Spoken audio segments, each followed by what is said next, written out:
Hello friends, welcome back to my channel. আবারও একটা নতুন ব্লগে তোমাদের সবাইকে স্বাগতম। কুড়েমির একদম চরম পর্যায়ে পৌঁছে গেছি, তাই সন্ধেবেলা আজকে বৃষ্টির দিনে রেডি টু ইট একটা স্ন্যাক্স বানিয়েছিলাম।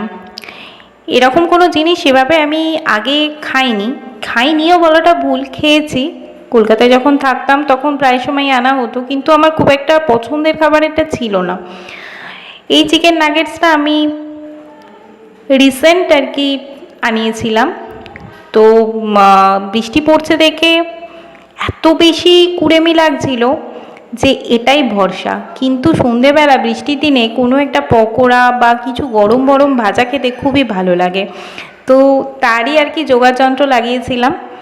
খেতে খুব একটা ভালো ছিল তা বলবো না, তবে হ্যাঁ, পয়সা অনুযায়ী এই কোম্পানির এই নাগেটসটা বেশ ওঠফুল ছিল।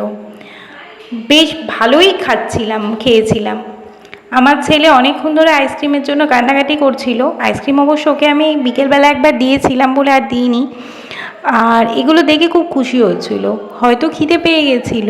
আর বৃষ্টির দিনে না, আমাদের বাড়িতে সবারই একটু ওই পকোড়া পেঁয়াজ এগুলো খেতে আর কি ইচ্ছা করে। আমার ছেলে মেয়েদেরও ইচ্ছা করছিল হয়তো।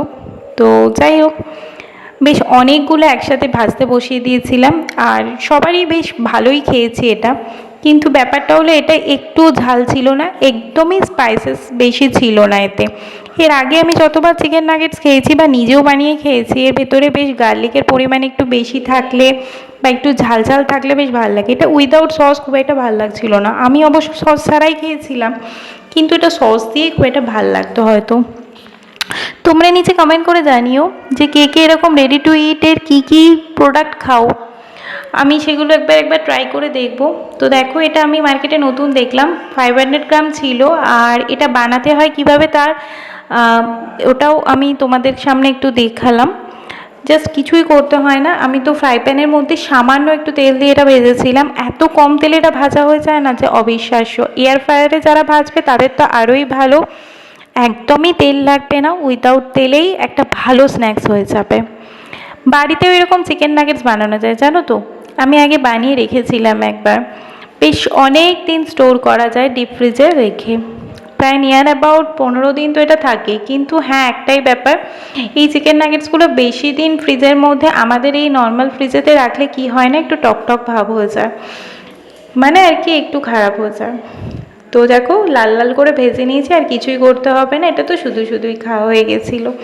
চিকেন বলে কথা, চিকেন ফ্রাই এমনিই খাওয়া হয়ে যায়। তো চলো টাটা।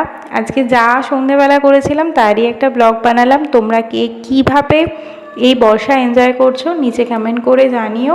আর অবশ্যই আমার চ্যানেলে নতুন হয়ে থাকলে সাবস্ক্রাইব করো, লাইক কমেন্ট শেয়ার করতে তো ভুলো না। টাটা।